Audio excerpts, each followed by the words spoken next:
જો ભાઈ જેને રમવું હોય ને એને અમુક નિયમોનું પાલન કરવું પડશે, બરોબર? અને ભાઈ આ સ્ટીલની વીટીન ટ્રીક હે ને જૂની થઈ ગઈ, કાઢ નાખ. અને મારા ઘરમાં ડબ્બો હાલે એવો ઢંઢેરો પીકતી ના નહીં એકે. અને રમવામાં હે ને સિલેક્ટેડ લોકોને જ એન્ટ્રી છે, એટલે કોઈ એક્સ્ટ્રા ભાઈબંધુ કે હગાવાલા લાવવા નહીં, બરોબર? અને તારી આંખો બહુ ફરકે હો, એવા ખોટા ઈશારા કરવા નહીં, બધાને કહી દઉં હું.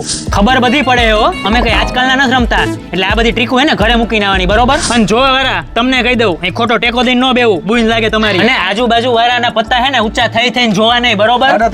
અને ઘરેથી હે ને બધાય છૂટા લઈને આવો, અહીંયા લેતી દેતી કરીને ટાઈમ નહીં બગાડવાનો ખોટો. અને હું આ જગ્યાએ બેહું તો જ બાજી આવે એવી ખોટી ડિમાન્ડ કરવી નહીં જગ્યા બદલવા માટે, બરોબર? અને જીતી ગયા હોય ને એને ઊભા થઈને ઘરે નહીં જવાનું, બરોબર? બધા રમતા હોય ને ત્યાં સુધી રમવું પડશે. આવવાની ટેવ હોય ને એને ઘડી ઘડી માવો ચોળવા બેસવું નહીં, અને ગેંડી થૂકીને કોઈ લાલ ન કરતા હો. અને પાણી હે ને રસોડામાં જાતે ઊભું થઈને પી લેવાનું, ખોટું પૂછપૂછ નહીં કરવાનું, બાથરૂમ એ નીચે જ છે. અને જેને મોડું થતું હોય ને જાનુ બાબુના ફોન આવતા હોય ને એમને પોતાના ફોન સાયલેન્ટ કરી દેવા, અહીંયા ખોટું ડિસ્ટર્બન્સ ન કરવું. અને પત્તાના હે ને 60 રૂપિયા થયા તો પેલી 6 બાજીમાંથી 10 રૂપિયા કાઢી લેવાના હે, બરોબર? દો પૂરો હાલો.